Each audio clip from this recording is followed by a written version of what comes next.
Russian crude oil വാങ്ങുന്നത് India നിർത്തണമെന്ന American തിട്ടൂരത്തിൽ ഇന്ത്യയിലെ സമുദ്രോൽപ്പന്ന കയറ്റുമതി മേഖലയും ആശങ്കയിൽ. നിലവിലെ ഇറക്കുമതി ചുങ്കത്തിന് പുറമെ 35% അധിക ചുങ്കം ഏർപ്പെടുത്തുമെന്ന ട്രംപിന്റെ ഭീഷണി നടപ്പായാൽ രാജ്യത്തെ, പ്രത്യേകിച്ച് കേരളത്തിലെ സമുദ്രോൽപ്പന്ന കയറ്റുമതി സ്ഥാപനങ്ങൾ അടച്ചുപൂട്ടേണ്ടി വരും. മത്സ്യകർഷകരും മത്സ്യത്തൊഴിലാളികളും വറുതിയിലാകും. ഇന്ത്യ പ്രതിവർഷം $7.38 ബില്യൺ സമുദ്രോൽപ്പന്നങ്ങൾ കയറ്റുമതി ചെയ്യുന്നു. ഇതിൽ $2.54 ബില്യൺ കയറ്റുമതി അമേരിക്കയിലേക്ക് മാത്രവും നടക്കുന്നു. ഇതിൽ 80% അക്വാകൾച്ചർ ചെമ്മീൻ ഇനമാണെന്ന പ്രത്യേകതയുമുണ്ട്. നിലവിൽ 7.7% anti dumping duty, countervailing duty ഇന്ത്യക്ക് മേൽ അമേരിക്ക അടിച്ചേൽപ്പിച്ചിട്ടുമുണ്ട്. റഷ്യൻ ക്രൂഡ് ഓയിൽ ഇന്ത്യ വാങ്ങുന്നത് നിർത്തിയില്ലെങ്കിൽ 35%-ലധികം ചുങ്കം ഏർപ്പെടുത്തുമെന്ന് അമേരിക്കൻ പ്രസിഡന്റ് ഡൊണാൾഡ് ട്രംപ് ഭീഷണി മുഴക്കിയിരുന്നു. അക്വാകൾച്ചർ ചെമ്മീൻ കയറ്റുമതിയിൽ മറ്റ് സംസ്ഥാനങ്ങൾക്കൊപ്പം കേരളവും നേട്ടം കൊയ്യുമ്പോൾ ട്രംപിന്റെ ചുങ്കഭീഷണി മത്സ്യകർഷകരെ കടക്കണിയിലാക്കും.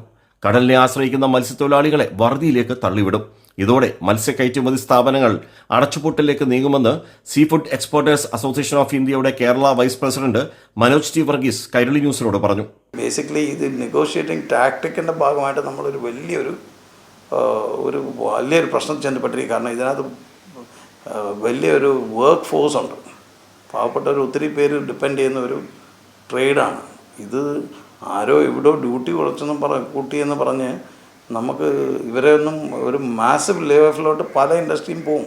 നമ്മുടെ സീ ഫുഡിലൊക്കെ എന്ന് പറഞ്ഞാൽ എന്ത് സംഭവിക്കുമെന്ന് ഇതൊന്ന് ഫൈനലാവാതെ നമുക്ക് പറയാൻ പറ്റില്ല. പക്ഷേ ഞാൻ കാണുന്ന ഒരു വെരി ഡിഫിക്കൾട്ട് ഫ്യൂച്ചറാണ്.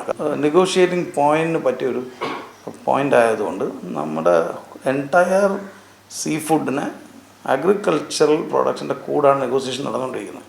അപ്പം സീ ഫുഡിൻ്റെ ഭീഷണി എവിടെയാണെന്ന് വെച്ചാൽ അഗ്രികൾച്ചറിൽ പലതും അവർക്ക് വിട്ടുകൊടുക്കാൻ ഒക്കാത്ത പോയിന്റ്സാണ് റേസ് ചെയ്യുന്നത്. ബ്രിക്സിൽ നിന്ന് ഇന്ത്യ പിന്മാറിയില്ലെങ്കിൽ അധിക ചുങ്കം ചുമത്തുമെന്ന് ട്രംപിന്റെ ഭീഷണി വേറെയുണ്ട്. ഇന്ത്യക്കാരായ സിയുമാരെ അമേരിക്കയിൽ നിന്ന് പുറത്താക്കണമെന്ന ഭീഷണിയും ഡൊമോക്കോൾസിന്റെ വാൾ പോലെ ഇന്ത്യയുടെ തലയ്ക്കുമിതെ തൂങ്ങുന്നു. ഗുജറാത്തിലെ ഡയമണ്ട് ഖനി വ്യവസായവും ആശങ്കയിൽ. ചുരുക്കം പറഞ്ഞാൽ, ട്രംപിന് മുന്നിൽ ഇന്ത്യ മുട്ടുകുത്തിയില്ലെങ്കിൽ ഇന്ത്യയിൽ നിന്നുള്ള ചരക്കുകൾ അമേരിക്കയിൽ ഇറക്കുമതി ചെയ്യുമ്പോൾ ഇനി ചെലവ് കൂടും. ട്രംപിന്റെ തുഗ്ലക് പരിഷ്കാരങ്ങൾ ഇന്ത്യയുടെ സമ്പദ്ഘടനയാണ് ആകെ തകർക്കുന്നത്. ക്യാമറമാൻ അയ്യപ്പദേവിനൊപ്പം രാജ്കുമാർ.